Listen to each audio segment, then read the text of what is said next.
What's up, guys? Welcome back to another exciting episode of 3 and Out with your hosts, Pistol Pete and the Mild Man.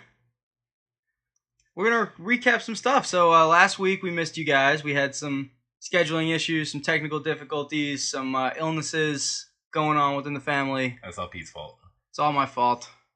These things happen. I felt great. I had the same schedule. I was here to record. This kid over here is having issues at work, so... Whatever, man. Whatever. It's on you. Whatever, man. These things happen. Got double ear infections, strep throat, the flu. Your whole family died in the same Everybody's dead. I'm still dead. You know what? We're here this week. We're out. We're recording. We're ready to go.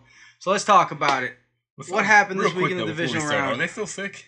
Yeah, no, we're all still sick, man. Okay, so I probably shouldn't be here. No, not at all. But you know what? We got too late now. We're doing this for the fans, all right? There's nothing we can do about it. Everybody's still sick. I'm sick. We're all sick. You're dead. Good luck. You've entered the dead house. So, what happened this week in the championship round of the playoffs?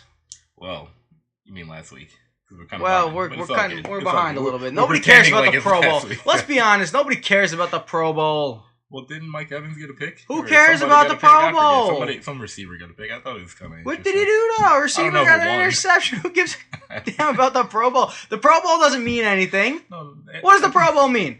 Literally nothing. It doesn't the matter. Only game that really matters in sports for these type of fan things is the Major League Baseball All-Star Game. And the only reason that matters ever so slightly is because it determines home field advantage in the World Series. You're playing for something. No, nobody cares about it.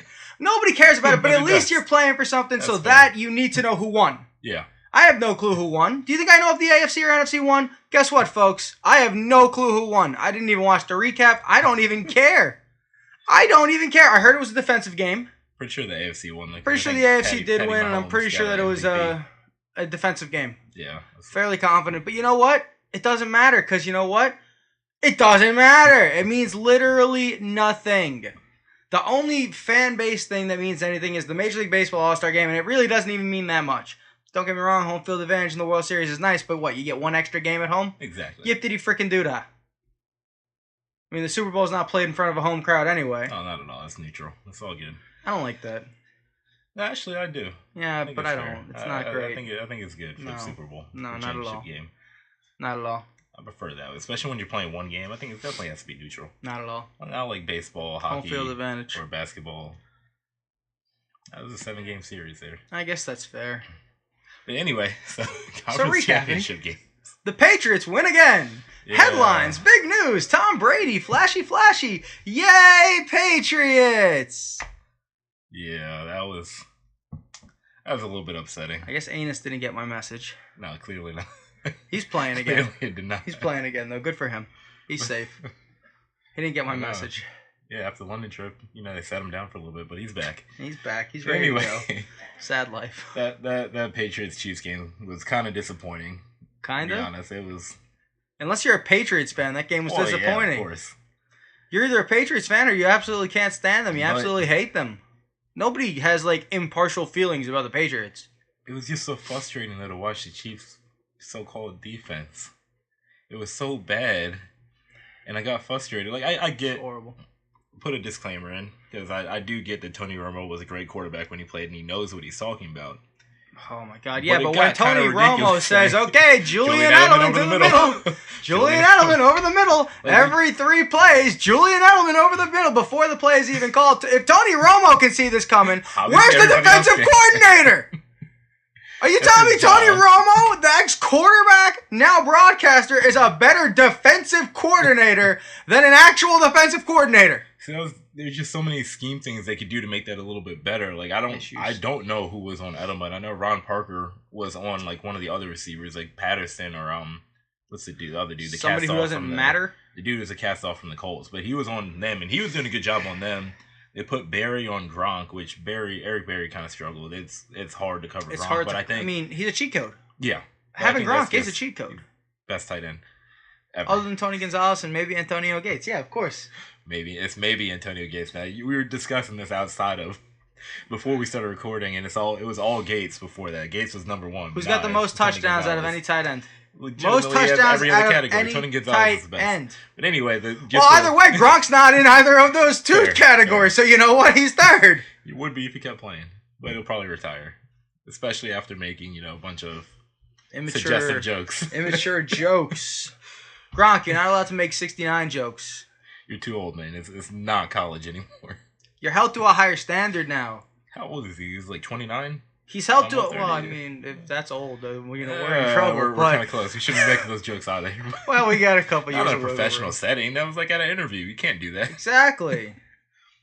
But yeah, just scheme-wise... We can do whatever we want. This is our professional setting. We're on yoga balls, for Christ's sakes, okay? We do what we want here at 3 and Out. Yeah, scheme-wise, the Chiefs did a terrible job. I don't know why.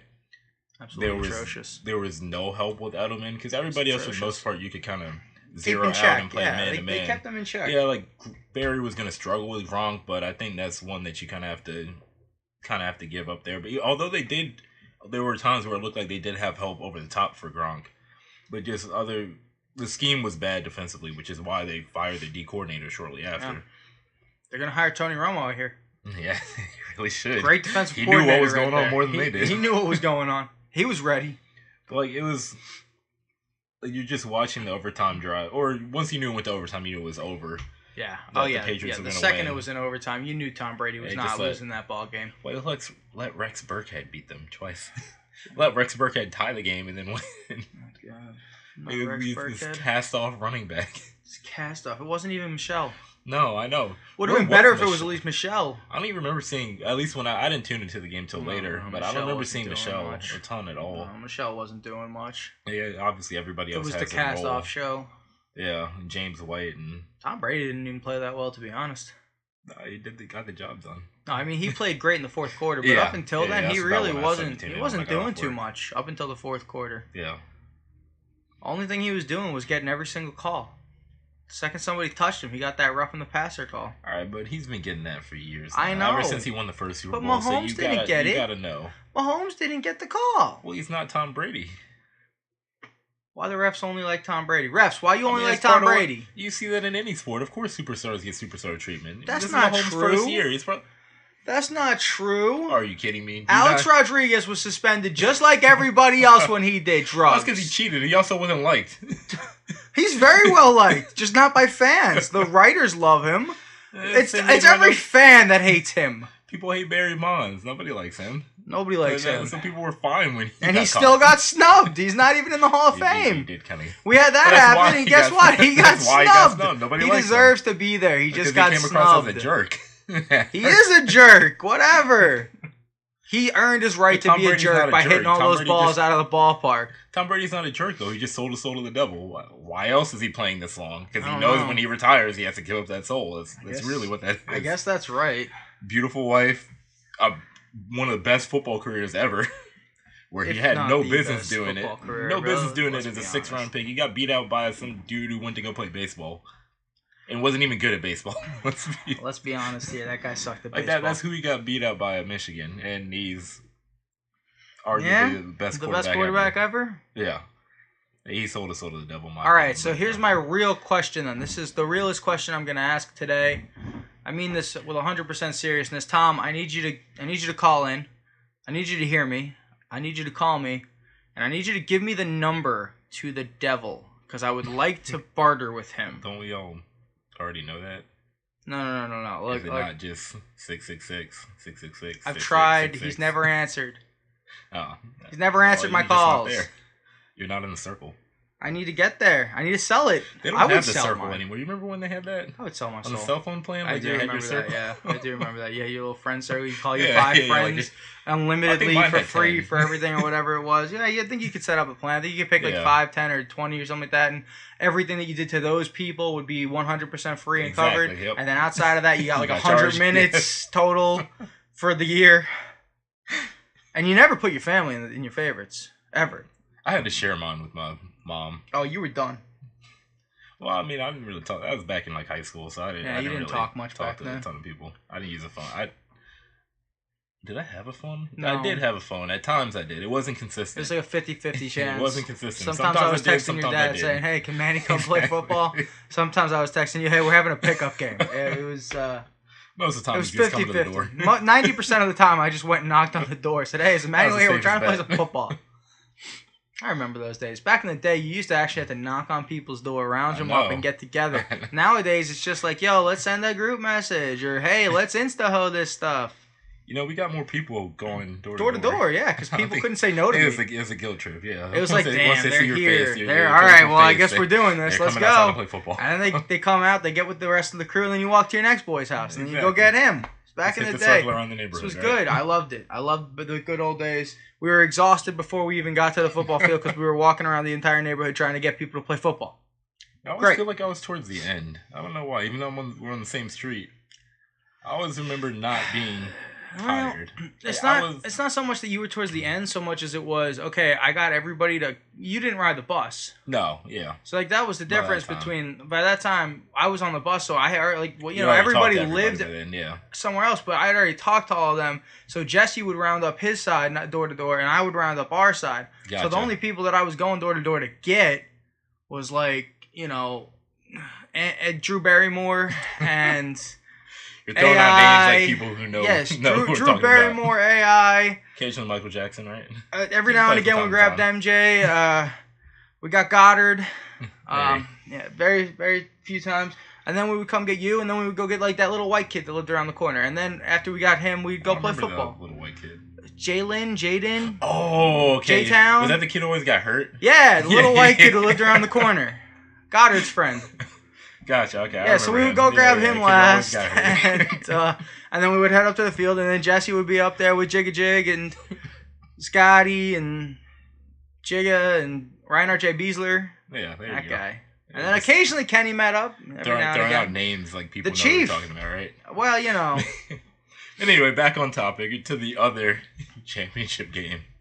Game. Now that was atrocious, is what that was. Yes, that was awful. All right, I just want to get out ahead of this before we even start talking about this game. There's only one thing we're going to talk about while we talk about this game. We're not going to tell you all the other fun, exciting stuff that happened. The only thing that we're going to talk about is the pass interference that wasn't called. Pass interference, helmet to helmet. Whatever you want to call it. There's a billion penalties that they could have called on that one play, and they did not call any of them. And that's what we're going to cover. Yeah, what did the ref say? The ref said he thought the ball got tipped. One of the refs said something like he thought the ball got tipped. Even so, it doesn't matter. The head ref line judge came out and said, hey, this was a missed call. Yeah. Roger Goodell came out and said, hey, this was a missed call. We messed up. Okay, so everybody in football understands that, yes, the refs blew that call. Now, the refs might have blown that call, but the game still went to overtime. Yep. Drew Brees still had a chance to win. And he didn't. He did not. The Saints still lost the game. They had other opportunities to win. I think that there's a lawsuit going on right now over this game. People are suing the NFL. That didn't decide the game. You can't win that. There's a big point. They would have won. They probably would have won the game. 99.9% sure they there's a good chance that they would have won the game if they got the call. Yes, I agree. But just because they didn't, you know what? They still had other opportunities to win the game. Yep. And it happens. It's the human aspect. You could also look at it from the perspective of that if Nickel Roby Coleman, because I think he added the second last name after he left college, but you could look at it from the perspective that had he actually been paying attention and not being stupid, he would have picked it off. It was a terrible pass by Brees. Yeah, it was a horrible pass. So it could have been a pick six too, if you want to go back and very well could have. No matter how you want to look at it, that could have ended so many different ways. Yep. If one guy turns around, he gets a pick six. If another guy turns around, he throws a flag. Yep. There's a lot of ways that this thing could have been differently, but the game ended the way that the game ended, with the Rams going to the Super Bowl, and that's the end of that. I think that everybody needs to stop saying, hey, let's sue. I think everybody needs to stop bitching and moaning. Yeah, you can't win that. The Rams won the game. That's the end of it. You can't win it. You still had a chance. They're not going to replay that either. There's some fans out there that are saying, hey, we're demanding you replay the end of that fourth quarter. Like, no, we're not going to replay that. I'm always confused by that. Like, where do you pick up? Do you pick up on that particular play, or do you pick up before on that drive? Do you do after that? Do you put the penalty on there and then replay from there? How do you do or that? Or are we like going ball midair, same scenario? If we're we're going ball midair, same scenario. It's probably going to be picked off. So I don't think they'd be happy with that either. Make them run the same play. No matter what, everybody's going to be mad. And there's a human element to the game of football, and that is the referees. And you know what? Yes, there's going to be missed calls. There's always missed calls. Yes, every sport. There's going to be calls that automatically go Tom Brady's way. It's just a way of refs. It's what happens, and it's every sport. It's not just here. It's every sport. Now, the thing that you should be talking about, though, is what we're going to get into right now in our debate of the day. Should the NFL change its rules on replay and possibly add the ability for the coaches to once per game throw a challenge flag on a penalty that either is or is not called? You get one flag per the game, and you can throw it whenever you want. If you think that there was, pass interference, like right now, if the Saints had that flag, they throw the flag there. We'll call it the purple flag. The purple flag. So if they get the purple flag and they throw down the purple flag, they're challenging that there was a penalty on the play. Yeah, I feel like they would actually make it blue. It's like whatever. The primary colors. Who cares what color it is? Red. They call it blue. I don't care what color the flag is. Blue, okay. They throw the blue playoff purple, whatever. They throw the flag. They throw the flag signifying that there was either a penalty on the play that they want called and they want added, or they challenge a penalty that is called, like if somebody does call pass interference and it's clearly not pass interference, and they call the flag then and say, hey, there was no penalty. Can we please just make that an incomplete pass? How do you feel about that? How would you feel about giving them a flag to throw? I don't think you can do that. Just because, yeah, people would save it for key moments like that, but really you could, like one particular penalty, holding, there is a saying that goes around that you could call holding every single play. So the key point at the end of the game, other teams passing, you just throw the flag out there. You have a pretty good shot at them reviewing it and getting a holding call. And that ended up changing the game because it's a 10-yard penalty. I don't think that you can go back and have them not challenge any penalty in particular. The only one that I would even consider being able to not even challenge it, because I think they should just review it, is pass interference in the NFL. Just because that is a spot foul. Right. Like that can be a 60-yard penalty. It can be a 4-yard penalty, but it also could be a 99-yard penalty. Exactly. It's different from like the college rules where it's just 15 yards and you call it a day, which I kind of like that one. I think straight 15s. I think so. Do you think maybe the NFL will go to a straight 15s? Do you think that maybe they see this and they're like, all right, well, you know what? If he wasn't going to end up all the way up here on this pass interference, but he was only going to get 15 yards instead, is it a different ballgame? I think that's generally like a fair. 15 yards, I think, is like a fair median. 15 yards is a lot of yards. It's still a ton. 15 yards is a ton of yards. It's huge. It's still a huge penalty, but it's not as detrimental as to a team, yeah. A 50-yarder. Right. Yeah, I just think that it's just such a game-changing penalty right there. Like you flip field position so quickly off of one penalty. No, you do. That I think that at the very least, if they're not going to do like the college rule, they need to review it. All right, pass interference should be reviewed like they review turnovers and scores. So now here's my thing: if they did that, they would only ever review it if they called it. If it's called, yeah. So what do you do in the situations like this that just happened where there was no call, but there was a clear foul? Oh, what would you do? I mean, that's the human element there. You're kind of screwed at that point. I feel like that happens more. Okay, so I feel like it definitely happens more often where pass interference, the foul occurs, but the call is not made, whereas a call is made and there is actually no foul. Actually, I feel the opposite. I feel like with the way today's rules have gone, it is such a heavily a passing game that any ticky-tack hand fighting will get called pass interference or holding or whatever on the defense, which is honestly, I feel like part of the reason why they distinguish pass interference and holding, because like growing up, I remember there being like the stuff they call holding, they just call pass interference now, or back then. Right. Whereas now they do actually have separate criteria for each one, so they've been calling holding a lot more, so it's not as detrimental as that 5. It's still automatic first down, but it's only the 5-yard penalty in comparison to before. The rules are built. But then they're still just calling holding. They're not calling pass interference, so that still wouldn't be reviewed. No, that wouldn't be reviewed. Holding. None of these things would really be reviewed. Yeah, just I don't. I have no problem with them not reviewing anything. I just think pass interference, just because it can, yardage wise, it's so big. We need the blue penalty flag. Oh, so now you're cool with the colors, right? Roger. So now you're on board with the blue. It makes more sense, does it not? Like being a primary color, you already got the red, you already got the yellow. I don't care what color it is. I don't care what color it is. I just think it makes more sense. I don't care what color it is. Let's make it orange, a combination of red and yellow. Aren't your pylons already orange? Oh my god. You can't do that. I can't win with this guy. Folks, I cannot win with this guy. I can't win with this guy. The blue flag, whatever. I'm agreeing with you and you're still questioning me. You just said orange. Jesus Christ, I'm going to kill him. I'm going to kill him. The blue, orange, purple. You know what? Let's just make it the rainbow flag. The rainbow flag, and that is not a shot at the LGBTQ. Don't even. He's looking at me like I'm taking shots. I'm not taking a shot. All inclusive. I'm yelling at you because you keep telling me about the color. The rainbow flag will be for penalties, and you can challenge one penalty per game. I think that would be great. What if you could challenge one penalty per game, but it cannot be challenged after the 2-minute mark? Same as a normal challenge flag. Normal challenge flags, you can't throw those in the final 2 minutes of the game. The penalty flag will stay the same.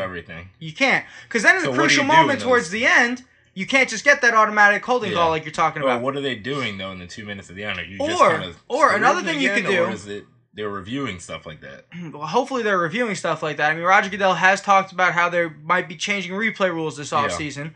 So this could all be coming to fruition. They could actually start reviewing some of this stuff. I would like to see them under 2 minutes possibly reviewing, like if it's a really, really bad call like that. Like that was that. I mean, come on. You had other officials telling you missed this call. Clearly, it was a bad call. It was like a really, really bad call. I just think it would be an overreaction to that call. Yeah, that was most definitely. But how many games how many games that really mattered? Do you remember ending like that? What if you don't throw the flag and it's just a penalty occurred? What if you have to, the same way a challenge flag is thrown? So you throw a challenge flag, right? Mm-hmm. You have to challenge. You have to say what you're challenging. So you're challenging the spot of the ball. Yeah. Right? Okay. So crucial moment in the game, you throw the rainbow flag, you challenge a penalty, and you have to say what penalty you're challenging. Well, of course, yeah. You don't just go, but you have to say on who, too. So you can't just throw it up and say, all right, there's a holding somewhere in there. You have to at least be able to identify who was holding. And I guarantee I'm pretty sure they can find it. It'll be harder, though. I'm pretty sure there's an O-line coach sitting there watching that's calling into the head coach, hey, man, throw the rainbow. But it'll be harder, though. Throw the rainbow. Now you're on board with the rainbow. Now you're on board with the rainbow. No, I'm on board with it'll the be harder. It'll be harder. For the top. It'll be harder. So you're not on board with the rainbow? You're a horrible person. You're a horrible person. You're a horrible person. I just think blue fits better with the color scheme than throwing in rainbow's too busy. You're all over the place right now. It's like the acronym. There are too many letters in the acronym. Oh my god! It gets really, really long. The blue playoff flag. I don't care what flag is, man. The penalty flag that needs to get. They need a penalty flag, is what I'm saying, folks. I want the head coaches to be able to challenge one play per game as a penalty, and they call out what the penalty is. Are you really going to risk it on a hold? Probably not. I would. You're going to see some pass interference earlier on that was not called, and you're going to throw it. If nothing happened, I would risk it on a hold. What's the penalty if you don't get it? Charge a timeout. Every play. You get charged a timeout. Holding in that crucial moment, you charge a timeout. I feel like if holding happens every single play, I'm calling I'm picking one of the two guards or the centers, and odds are I'm going to get it right a lot of the time. Just by looking. I'm having my D-line coach look right there. Just watch the line in this situation. Right outside of 2 minutes, key drive. Just watch the line, look for holding, call it down, tell me who held, I'll throw the blue flag. They're moving 10 yards back. Every time. Guaranteed you could do it. It would not be that difficult to get around there. I just don't think you can do that. But then you could do it both sides, though. Well, yeah, you could. It'd be fine. It would be fine. I know it's not a perfect scenario, but it's better than not having anything. Now, what would happen if they both threw it out at the same, both sides threw it out? Both sides threw it out? Somebody saw offensive holding, somebody saw defensive holding. Well, I mean, it would be the same as an offsetting penalty, yes. It would be the same as an offsetting penalty. Holding, offense, number 52, 5-yard penalty. Holding, defense, number 58, 5-yard penalty. So the penalty is an offset. So they review both. And they offset. If they both happen Yeah. They offset. If they both have them, they offset. If and they one both person, lose their blue flag or correct, rainbow flag, whatever. Correct. They both lose the flag. But if one person wins, then the penalty stands. If one person wins, the penalty stands, and the other team is also charged timeout. Yes. You're only charged timeout if you lose. If you lose, yeah.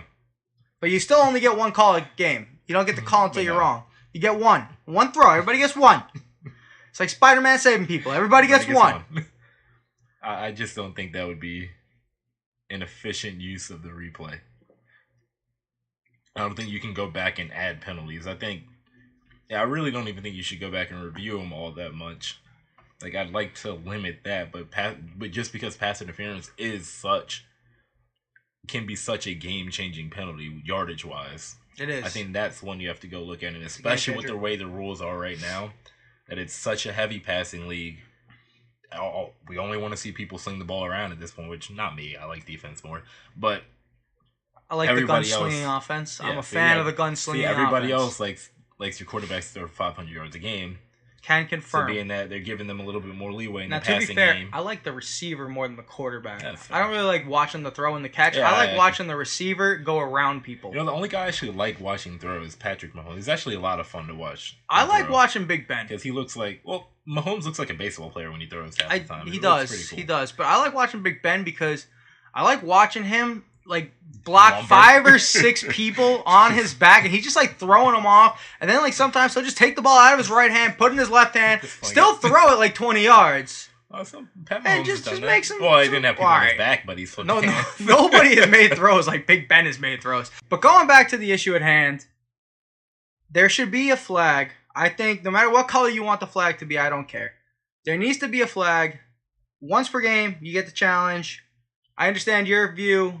I get it. Yes, you could abuse the system, but they could tweak the system. This is just my raw idea. So you know what? They could find a way to write the rule properly where you can only challenge certain penalties or whatever. That's on them. That's on them to figure out. This is just the raw idea here. You get one challenge per game. Just so that way, because you can challenge stuff in baseball, you can challenge stuff in football. Oh, they're really there picky are about human stuff elements. In baseball, though. They're extremely nitpicky about it in baseball. Baseball, they are the purists that don't want it at all. Right. Because I know that's a frequent debate there. Right. It is. It is a very frequent debate. Personally, I kind of agree. The umpires, they do their best. I think that there shouldn't be any type of challenging in baseball. But I feel that way a little bit more too, because in baseball, the umpires, you have 4 umpires, all right directly behind the base. So it's really hard to miss a call there. Yeah, they do. From time to time, but it's not frequent. You got to think there's 162 games per year per team per 30 teams. That is a lot of baseball games these officials do, and maybe you hear 2 or 3 times a year that they miss a call? 2 or 3 times a year. Ratio. That's a great ratio. We hear plays about the NFL refs missing at least once a week. At bare minimum, once a week per team. And they don't play as much. So, I'm not trying to say that the NFL refs aren't as good. They're not. But, baseball is set up better for the refs. It's just set up better. It's easier for them to make calls. Not as many moving parts. It's just easier to make calls. It's easier to make a call in baseball. That's why you don't have any misses. But that's also why I don't really like the challenge flags in baseball. I don't like the replay. I think that baseball should just go back to, hey, there's always going to be a little human error. Yeah. Why can I challenge if I'm safe at second, but I can't challenge a ball on a strike? Yeah. We have the K-zone nowadays. Everything's so electronic. You could easily argue balls and strikes. You could say, hey, that was a freaking ball, man. Get your call right. But they don't allow it because, there's a human aspect, and I just think that the whole game should be like that. I think you should be allowed to either A, challenge everything, or B, challenge nothing. And, with baseball, I think it should be challenge nothing. Yeah. And with football, I do kind of think you should be able to challenge everything, including a penalty. And that's my take. Let me know in the comments. Everybody in the comments, get down there and just let Manny over here know that he's wrong. Let him know that we do, in fact, need Tell us what color flag, too. Yes, what color flag would you pick? Because we do want that. He wants the rainbow. I'm just sticking with blue. I think that's simple. I wanted a purple flag at first, okay? I was good with the honestly, I didn't even care. You picked the purple flag. Then you were like, well, you know what? Blue is more primary. Let's go with the blue flag. And then I was like, I don't care what color the flag is. The color could be the rainbow, for Christ's sake. I don't care. And then you gave me a look. And then I said orange. Because orange is my favorite color. And then you shot that one down real quick because the pylon's already orange. But on the field is blue. Whatever. All right, blue's better. Whatever. Blue is the correct choice for that. Let us know what color the flag should be. But moving right on, Super Bowl picks. Super Bowl's coming up. It is going to be this Sunday. It's going to be an interesting one. The Cheatriots are going to be playing the Rams, who, got there very fortunately. Who do you have winning this one? I hate saying it again. Yeah, I know. Me too. But, the same guy... Hurts my soul. Yeah. I gotta go Patriots. Just because the Rams are stupid. The same guy that had the penalty that should have lost the Rams the game against the Saints, Nickel Coleman, is out there saying that Tom Brady is... What did he say? Tom Brady's washed up or over the hill or something like that. I'm like, what? He needs to something be done. Along those lines. I'm like, let me get this out there right now. Tom Brady's not washed up. He's not over the hill. He's got 5 good years left. Like, are you kidding me? Why are you saying that to him? Why are you giving them... don't fuel his fire. He's already ready. Fine. Last week I think they were like a Vegas underdog, but they went with the narrative that they were a big underdog or whatever, or something like that. Where I kept hearing it on the radio that nobody thinks the Patriots are gonna win. Blah blah blah. I'm like, wait, no, everybody. Oh, thinks you were the watching the late win. night, weren't you? I heard that raspy voice come out. Yeah, Pharrell on the bench. Yeah, I know you were. I know exactly what you were watching there. Yeah, him and his raspy voice. It used to annoy me at first, but it kind of grows on you eventually. Well, but they're going. Julian Edelman gets all the women. I'm just gonna get that out there. All he does is play football and get women. That's it. AB doesn't. Antonio Brown does not at all. AB's not nearly as good. He doesn't get the women or something. I don't know. All he gets is Pepsi commercials and being the best wide receiver in football right now. Melodramatic too, but well, you can't help it. That's why Edelman's not as good as him too. He doesn't have the je ne sais quoi. The diva part. He doesn't have that certain aspect. But anyway, the Patriots are gonna win. They keep people are giving Tom Brady bulletin board material they can throw up there to motivate himself. They're giving his teammates that stuff. Bill Belichick's the greatest coach in any sport to do this in the NFL so consistently the way he's going through. He's not doing it with a ton of superstars. It's plug and play. They'll pay a few people, but they're good to let people walk. It's just plug and play for them. It is. It has been. He is so good at what he does that I don't see a 32-year-old or however old Sean McVay is out scheming Bill Belichick. I don't think anybody ever is going to out-scheme Bill Belichick. The only thing the Rams have is that they are loaded talent-wise. They've got a super team. Like they are based off of pure talent, they are better than the Patriots. Yeah. But it's the playoffs, and it's Bill Belichick, and it's Tom Brady. It's the playoffs, Bill Belichick, Tom Brady. I don't even care about Rob Gronkowski. You said the names that matter. Bill Belichick, Tom Brady, in the playoffs, they just don't lose. No. And I hate to say it, but yeah, you know what? I am rooting so hard for the Rams. I want everybody to know I will be cheering the Rams on. I will do everything I can in my power to let them win. Can't stand the Patriots. But the Patriots are going to win this game. Yes. If I'm a gambling man, and most of you know I am, I'm going to say the Patriots are going to win this game. If they're still down at halftime, I might make a bet with Keith's dad because the Patriots are going to win the game. I'm fairly confident in that. Again, like you won the Atlanta Super Bowl. Yeah, I won the Atlanta Super Bowl, didn't I? The Patriots are going to win. The one good thing that will come from the Patriots winning, though, if the Patriots win, I think that'll be it. That'll be it for Gronk. Probably for Gronk, yeah. And Brady. I don't think Brady retires. I think Brady's going to be like, okay, I got one more. He has to give it when he retires. His soul goes to the devil. Right, I don't think he's ready to give that. So he'll have the most though at this point. If he wins the Super Bowl, he'll have the most Super Bowls. Yes. And I don't think that's enough for him then. But win or lose, he's actually going to have the most. Yes. If he wins, he'll have the most Super Bowl wins. If he loses, he'll have the most Super Bowl losses. Either way, Tom Brady's going to be the best. He's either going to be the best loser or the best winner. And I don't think that's enough for him. I think he's going to keep going. He'll probably have both. Probably. I feel like he'll have both. I feel like he'll lose another Super Bowl. Yeah, probably. Whether he wins or loses. Eli will have one more run in the tank. Eli's done. Eli will beat him again. Eli's done. Giants are picking a quarterback. Eli will beat him again. Anyways, I think that this is just good, though. I think Gronk will probably...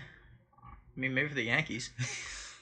I don't know. Gronk's going to retire this year, though. I think if Gronk wins a Super Bowl, I think he goes out on that Super Bowl. I think that'll be it. I think he would definitely consider it, but I don't know. I feel like I think that's good for the rest of the NFL because then you take away Tom Brady's cheat code.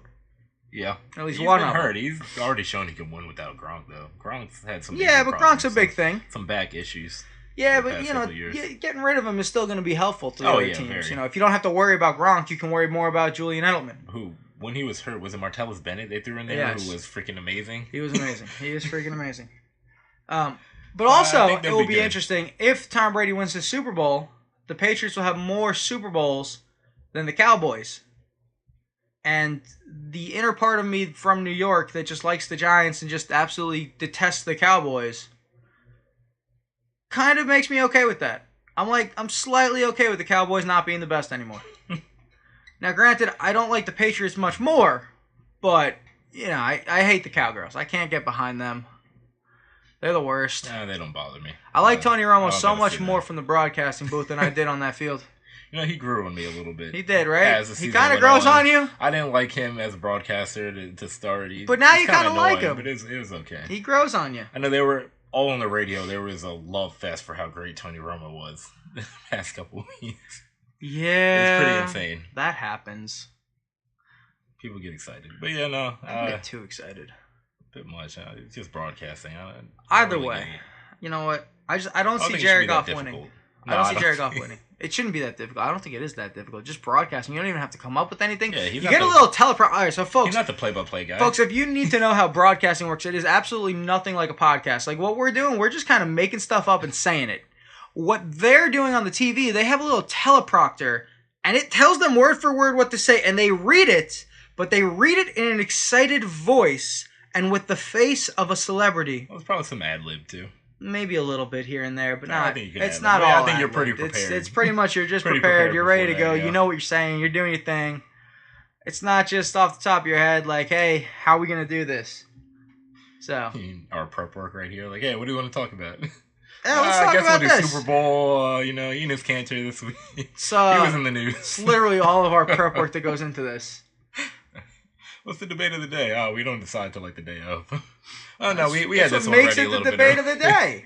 It makes it the debate of the day because we choose that day what we're going to debate. We throw out some different topics before we settled on one. We throw some stuff and see what sticks. It's kind of like making spaghetti.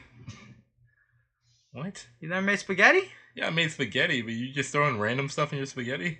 No, you throw spaghetti on the wall. Oh, why are you throwing spaghetti on the wall? Have you never made spaghetti? I don't throw spaghetti on the wall. All right, folks at home, I'm going to give you a cooking lesson here on 3 and Out because apparently we need a cooking lesson. Hey, that happened one time.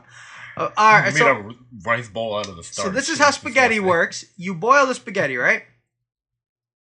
Okay. Okay, I'm asking. That was a question. Yes. I'm going through the steps with you here. So when you're doing that, you take a strand of spaghetti, you throw it at the wall. If it sticks on the wall, the spaghetti's done.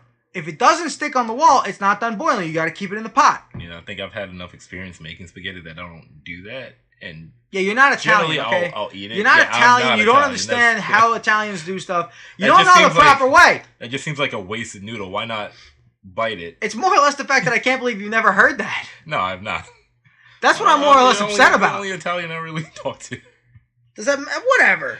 No, that's not a thing. That's a thing.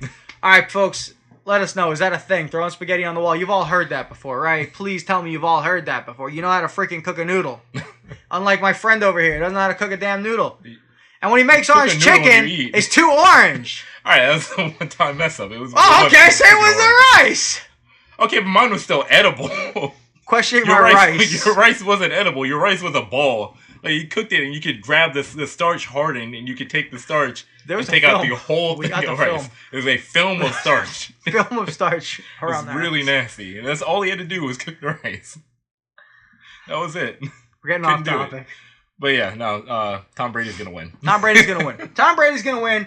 That is gonna cover our football coverage of this week. Moving on, Anthony Davis has demanded a trade. And the Pelicans are not seeming to go with it. Emmanuel, what is your take on this? What's going on with Babyface? No, he's tired of losing. He's tired of.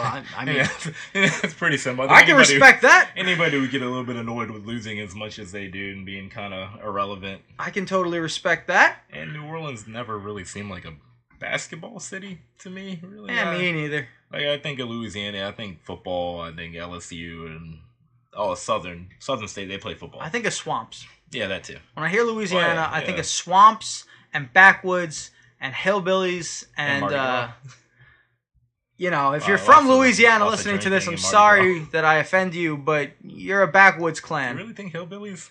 I really do. I think but the backwoods kinds that sit on their porch, play the banjo. They have that little piece of straw in their mouth. You know, and they're in like a swamp though. I think West Virginia when I think that. Well, when I think West Virginia, I think something totally else, and we're not going to get into that. We're not going there. We can't go there. But no, when I think of Louisiana, I think of swamps. I really just think of swamps and like the kind of swamp hillbillies. What, like Waterboy? Kind of like Waterboy. When I think of Louisiana, I think of the Waterboy. Yes, but not the Waterboy himself. I think of Mama, and how everything's the devil, and how crocodiles are so ordinary because they don't have tiny toothbrushes for their tiny teeth. That's what Louisiana people sound like to me. To me, Louisiana people, and they're like very serious about it, they sound to me like they actually think that alligators need toothbrushes. They're dumb swamp people. They survive long enough. Have you seen the swamp show? Swamp Hunters, where they like go out there and they kill alligators. I've heard of it, but I haven't seen it. Yeah, I haven't really seen it either. I don't know, but I've seen a couple episodes of it. Not really episodes. I've seen like clips when they're like, you know, they make memes of it too. Those people are the people that I think of when I think of Louisiana. I instantly see that like little meme where the guy's going, shoot him before he eats you. Like that's what I think of when I think of Louisiana. You think Anthony Davis doesn't? I don't think of Babyface Davis. No, I think that he needs to be somewhere real. I think the Lakers. I would love to see him go to the Lakers. He's from Chicago. I feel like that probably is not a good fit. Yeah, it's definitely not a good fit for him at all. He's down there and he's like, yo, I don't want to eat this alligator again. Like, can we please go get some real food? Like, where's the chicken at? I don't want fried alligator. That's the last thing that I want. Not down for the French food. No. None of that stuff. He needs to go to LA. The Lakers are willing to pay. Lonzo Ball is trying to work out a 3-team trade that would put him with the Knicks instead. Oh, he doesn't want to go. Nobody wants to go to New Orleans. Everybody that's on the Pelicans wants a trade. The difference is that Babyface Davis is good enough to demand one. Well, yeah, everybody else is in the team picture too, so he got taken out of that one. So after demanding a trade, Babyface Davis was cut out of the team's hype picture, and there's a lot of speculation that he's just going to be shut down for the rest of the season. And it makes sense, you know. No point in risking his health. I get that. Yeah, not for him. Yeah, no, he stays healthy, you find yourself a new team. I guess the interesting part is when do the Pelicans trade him, if they're going to trade him. They don't seem like they're in a rush right now. They don't really seem ready to trade him. They don't seem in a rush, even though he clearly doesn't want to be a Pelican. It makes sense, because I saw a point in an article I read where it's like they should wait to trade him, because by then you can see what the draft order is. You trade him after the season ends, and you see where you're picking, what spot you're going to get back. Whereas now you can trade with the team. Yeah, currently they may have like the 7th pick, but maybe they fight their way back into the playoff spot, or maybe they just fight their way back into the back end of the lottery, like 13 or 14. Right. Where that's a completely different quality player. So I'm definitely thinking that they're safe. I'm thinking if they can work out a 3-team trade with the Lakers, and Babyface Davis goes to the Lakers, and Lonzo Ball works his way to like the Knicks. Mm-hmm. I definitely think that they're safe. I don't think the Knicks are going to get anywhere higher than a 5, because the Knicks are garbage. They're pure raw garbage. So I think that they'd be pretty safe taking the Knicks pick. And I think that would work for Davis, and I think that would work for Ball. I think that would work for the Lakers in the immediate future. I think it would work for the Knicks next year. I think that would be a win-win-win for everybody. I feel like the Pelicans would need to get a little bit more. Well, yeah, they'll get like something else too. Like there's going to be some unfortunate Laker that has to go to New Orleans. But you know, the real thing here is that would be a win for everybody except for the young man that the Pelicans choose to draft with that pick. Because he would strictly lose. I feel so bad for that guy. Good luck in the backwoods. Kind of like who everybody got. What happened to everybody that got drafted by Philly, the 76ers. Right. Yes, the Sixers. Which you would think eventually they'd be able to come together and be a little bit more than what they are with all the number one picks that they had. But there was some busts in there, like Markelle Fultz. He was a bust. Quite disappointing. There's a couple. Which I still don't know why he got that excited, because if I remember his story correctly, like he was on his JV basketball team really late, like maybe even possibly into his junior year. I don't think it was, but possibly. But he didn't have a ton of varsity experience. No. And I remember Maryland was recruiting him because I'm a diehard Maryland fan, and then he blew up and became like this 5-star prospect where everybody in the country wanted him. He goes to Washington, becomes a one and done. He played great in that 1 year. He's a 1 year washout. Forgot how to shoot when he got to the NBA. 1 year washouts. They happen all the time. It was just really strange. Didn't see it happening. Like, not that drastic of a drop to where he probably shouldn't be in the NBA anymore, but he is because he was the number one pick.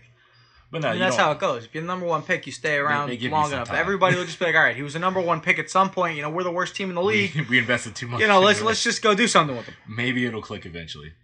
Right. But Anthony Davis is... He wants out of New Orleans. He wants out of New Orleans, and for good reason. For good reason. Other news in the NBA? Is there other news in the NBA? Not really.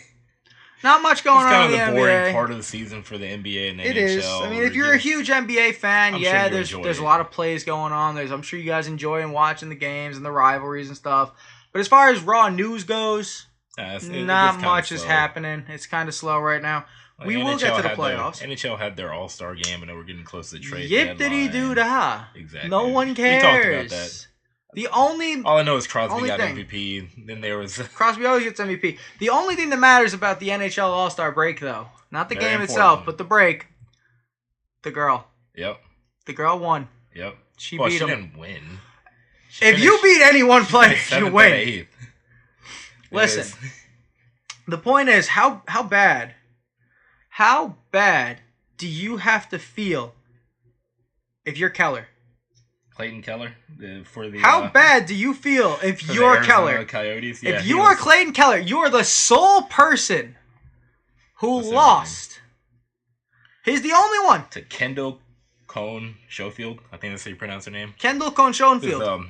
She's a U.S. Olympian. She skated in the NHL Fastest Skater competition, and she finished 7th out of 8th. And she beat Clayton Keller. Very, very good athlete. She was actually moving. Like we were watching the video before this. She would kill 90% of the NHL. But this was supposed to be the fastest of the fast, and Clayton Keller really, he clearly didn't belong there. And I'm not trying to say anything like, I'm not trying to make this a sexist thing or anything. But I mean, like, if she only beat one man, like, how bad does he have to feel? He's the only one that lost to a girl. Nobody. It's not like she finished in the middle of the pack where it's like, okay, she didn't win, a lot of people beat, but like a lot of people still lost to her. Like, one person lost to her. Yep. How does that make you feel? What's your mindset if you're the one person? I'd probably feel some type of way. I think I would be slightly discouraged, but I would. He should take solace in the fact that he's actually having a pretty good season hockey-wise. He is. I mean, he was at the All-Star break, so clearly he's having a good season. You can get over it real quick. It's just messing around. Nothing too serious. No. It's just good fun for her little... to win. Yes, no, definitely good on her. 7th. I think the NHL should call. Got 7th. No, but for her, that was a win. Okay? That is. No, that's a huge win right there. She beat an NHL player. Yeah. That's big. I don't care how you look at it. That's big. You beat one NHL player. That's big. That's fair. But good for her. Congratulations. Yes, gold medalist, a true athlete. She has some trophies on her rack. True athlete. So good for her. The rest of the All-Star break, though, not really all that exciting. That was really the only exciting thing that happened. I don't know who else won the skills competition. Connor McDavid was fastest. Yeah. Crosby was the MVP. He had like 4 goals over the tournament. And they Keller lost. To that weird thing. Keller was just the one big loser of the All-Star break. That's really all that happened. Yep. Clayton Keller. Arizona Coyotes. Clayton Keller, folks. You heard it first here. He is the biggest loser. So, we've got one sport left. We've talked about football. We've voiced our opinions over what color the flag should be. We've talked about Babyface Davis needing to get away from those hick people of Louisiana that live in swamps and wrestle with alligators. I don't understand their kind. On a sidebar, every time you say Babyface Davis, I think of Big Baby Davis? Big Baby Glenn Davis. Big Baby Glenn Davis? Yeah, a little confusing. Isn't Anthony Davis a unibrow? Yeah. He's a unibrow. But he's got a baby face. Yeah, he does. Yeah, he does have a big face. He's got like a baby face. He's more known for the unibrow. He looks like he's 12. He really does. He looks like a 12-year-old face on like a 7-foot man's body. But yeah, he is more known for the unibrow. Yeah. But yeah, we covered him. We talked about Clayton Keller losing. Clayton Keller, that guy's a loser. Anyways, there were some other losers too.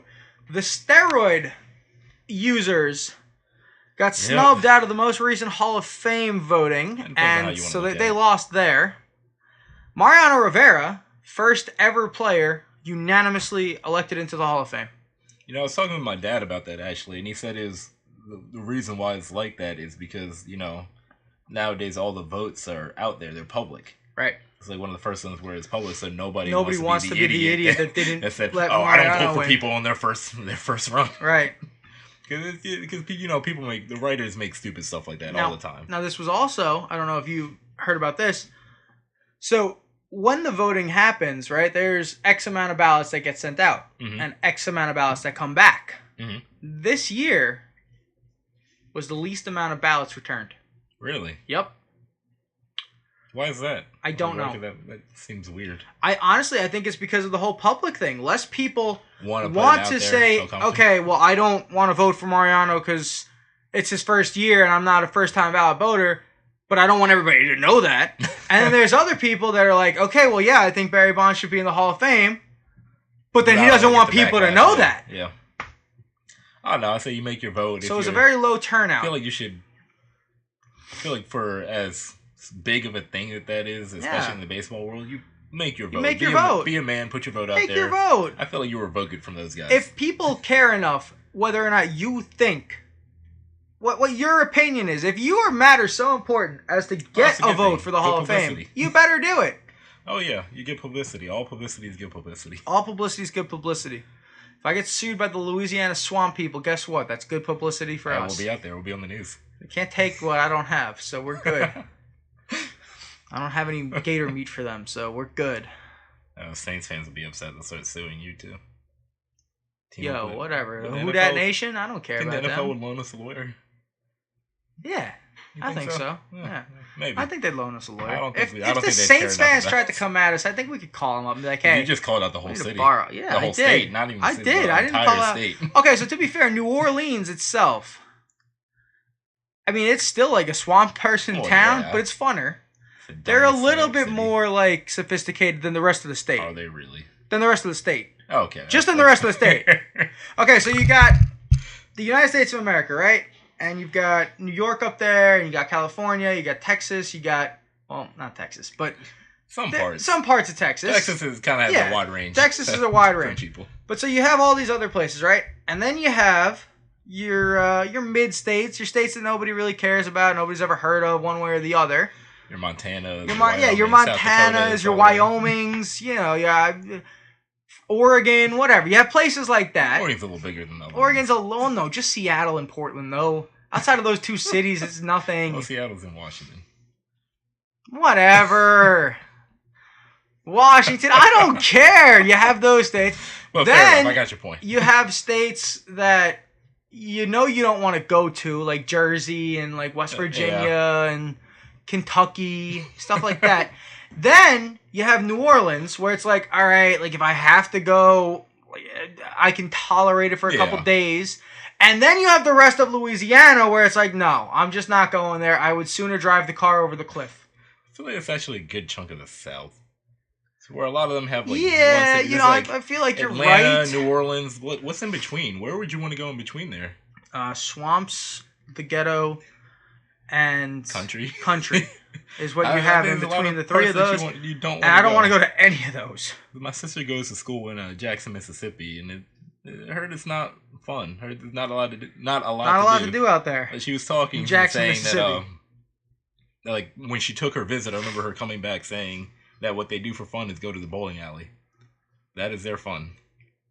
in Jackson, Mississippi, is going to the bowling alley. Which, not to shoot down anybody who likes the bowling alley, but you can go bowl every once. That's the main thing that you're doing. That's the even most if you like fun bowling, thing you're you doing. go once a week. Yes. If you like bowling and you're really into bowling, you go once a week for league. Fine, dandy, great. But if that's what you do for fun, Jackson, Mississippi, you're with Louisiana. You need to step your game up. Make something, man. Do something. You got college kids. Guess what? College kids have their parents' money. You can capitalize on that. Build something.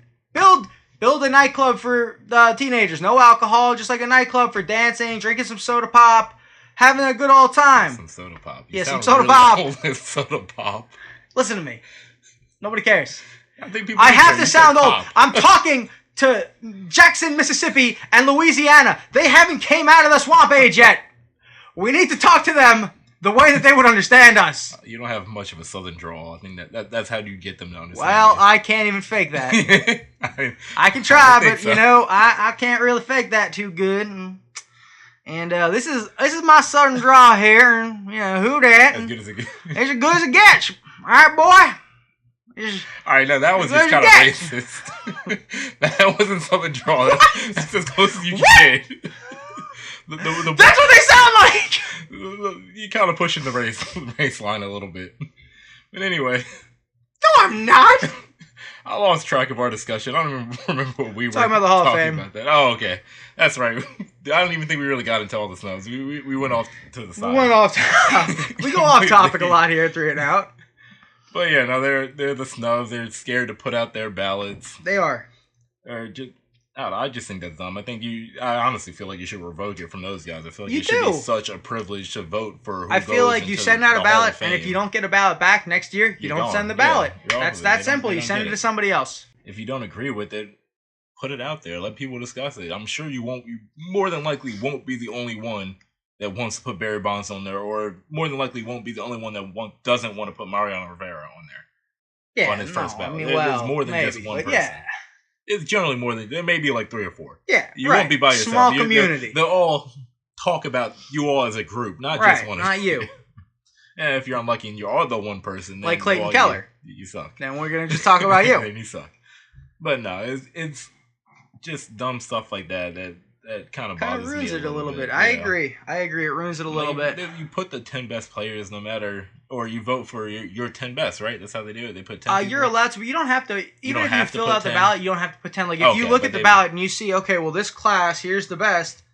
Well, there's not really 10 guys that even deserve to be there. You can just select one. Like if you wanted to fill out a ballot and only vote for Rivera, which I'm sure some of the ballots only had Rivera on it, you could do that. Okay. 100% acceptable.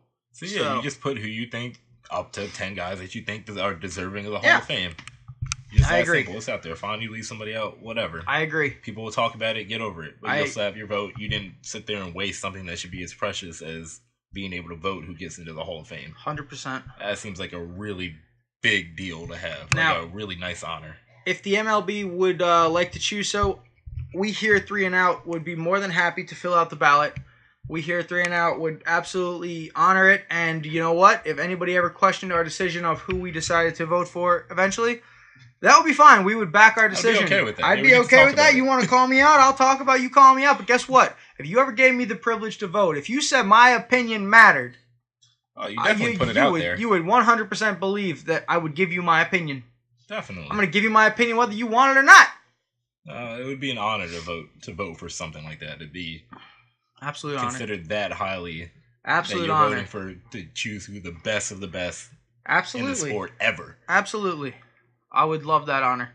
Other news going down in the Major League Baseball. It looks like Bryce Harper is going to the Phillies, but today he is meeting with the Padres, so the Phillies might not have inked him just yet. Do you think the Padres stand the chance? Probably not. Probably not? I don't think so. I think, I think Surfer Boy wants to be out there. I think he would love California, San Diego. It's got plenty to offer. Water's nicer. Retards love the zoo. I hear San Diego's got a nice one. No, I just don't. I can't see him going out there. I think Philly's trying to create a super team there. Yeah, I think they You're can. in a really big market as you well. Are. So they're you able are. So they're able to go out and do that, unlike San Diego, where right. I mean, who cares? Nobody cares about the Padres. Let's Nobody be cares honest. about the Padres. Well, the Padres are also making a push for JT Realmuto. Yeah. So they could be getting big. They're not looking at Manny Machado, though. They're not. Nobody wants to look at Manny Machado. Manny Machado's a head case. He's like the AB of the MLB offseason. Yeah. I don't know. I feel like AB doesn't necessarily do dirty stuff, except for the one time where he jump kicked the punter. That was funny. That was funny. That was a little That bit was dirty. funny. Well, I don't know what you mean a little bit. That was as dirty as it gets, but it was funny. But even with that play, the part that bothered me is none of the Browns players stepped up to defend their punter. I get that he's a punter and a kicker. They just let it happen. They all laughed. But, like, I think I would defend my teammate. Like, I'd be in somebody's face. But anyway, nobody wants Manny Machado except for... who does want Manny Machado now? I think Philly's still in on him. I think Philly still wants to get both. The White Sox are still in on him. Yeah. I don't think the Yankees are playing anymore. Yeah, I don't think the Padres are in. Like I don't think the Dodgers are in. I've seen various accounts on like the Yankees. Like they're interested, but they're not going to pay what they're not going to pay what he wants. Yeah, they're like, hey, you want to take a discount and you want to. But so far, I think the only official offer he has is from the White Sox. Mm-hmm. So we'll see how that plays out. So hopefully these guys sign soon, so we have stuff to talk about. Yeah, that would be nice. Cause I feel like it'd be great to have some baseball news. We've been lacking in the baseball news here. Been waiting on them for a couple months, and the pitchers and catchers are getting ready to report. So can you guys please make your decision? Hurry it up. We're sick of waiting for you. You know where you're going. You already have it in your head where you're going. Just sign already. I think it's interesting that they've also been discussing how the market's relatively dry for players of that caliber too. Yeah. And nobody wants to pay him. Nobody wants to pay him. I understand. It's a lot of money you got. The Dodgers got AJ Pollock, so they're out on Harper now. That's a lot of money. It's a lot of money to commit, and especially when Trout is going to be a free agent next year, you got to save that money. Player in the league, yeah. Listen to Lil Dicky, save that money, and go get Mike Trout next year. He's better. Like I guess I don't really understand why you're not, like, if you don't have it, obviously you don't have the money. But if you have the money, I say you go after those guys. Might as well. Like, Philly's going after them. There's no salary cap in baseball. Yeah. And, like, you look at who's won the World Series. It's the George Steinbrenner Yankees. Yes. It's the teams that like to spend money. Yeah, there are exceptions. The George Steinbrenner Yankees. There are exceptions here and there, but generally in baseball, you spend money, you get the best players, you win championships. That's how it works. The formula. That is how it works. Yeah, you can build a team. It happens. It is just so much more difficult to do it. It is. It is more difficult. Because, like, you don't, the draft doesn't have the same kind of impact as it does in basketball. No, because, you're going to the minors. You're not getting right in there. Yeah, guys. No. You're building for the future. And it's not even like hockey where, like, the first round, those guys are more than likely early first rounders are gonna break into the NHL. Right. And other guys may have to work their way up. But no, baseball, everybody goes to the minors. Baseball, everybody goes to the minors. There's no. Well, Steven Strasburg was pretty damn quick. He was like the one exception. He played like 3 months in the minors, and then he came right up, and it was just like, whoa, why is this kid playing already? And then he like threw a 103 mile an hour fastball, and was like, oh God, it's Steven Strasburg. And then he became very, very hittable. Yeah. And he was not as good. He got injured. Didn't come back the same. And it's kind of disappointing. Yeah. That during his peak was probably the most interested in baseball I've ever been. I'm from D.C., from Maryland, D.C. area. The Orioles sucked during my entire time there, so I never cared for them. And then the Nationals started being somewhat. They were a new team. They were being somewhat relevant. There's a new stadium in D.C. for them. Yeah. Which I haven't been there in a while, but the area surrounding the stadium was kind of bad. It still is. It's still pretty bad. It's quite beat up. The stadium was nice. The last time I went to D.C. was 2 or 3 years ago. Mm-hmm. And there was legitimately a prostitute standing outside of the hotel that I was staying at. And I was legitimately 2 blocks away from the stadium. I got a hotel in walking distance of the stadium. And when I got home from the game at night, there was legitimately a prostitute standing right there. Oh, like when we were in Toronto. Yes, just like Toronto. Just like Toronto. Although Toronto is still a nice place. Though. I very liked. She was still polite. She was very polite. She was a polite lady. It's awkward, but she was nice. Yeah, she was nice. These are the things that we come across as we go to watch baseball games. Oh, yeah. The crazy lady in Chicago. Crazy lady in Chicago. I hope Kenny listens because, Kenny, that was your slice of pizza. That was straight up Kenny's slice of pizza. That was his slice of pizza. And the more messed up part is that he didn't eat it. He threw it away still. We could have still given it to her. He took the slice with us, and then we went to White Castle and got like 30 sliders the next day. Did he eat at White Castle with us? I don't think so. I think it was just you and me in St. Louis. We did that, yeah.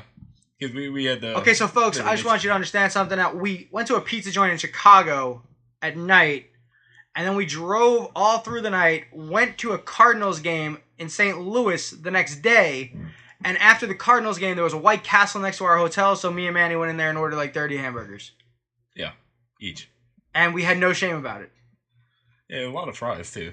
I think that we actually just did the Harold and Kumar skit. I'm pretty sure we went in there and just said, hey, I'd like 30 White Castle sliders, 30 orders of fries, and 8 cherry Cokes. I'm pretty sure like that's what we actually asked for.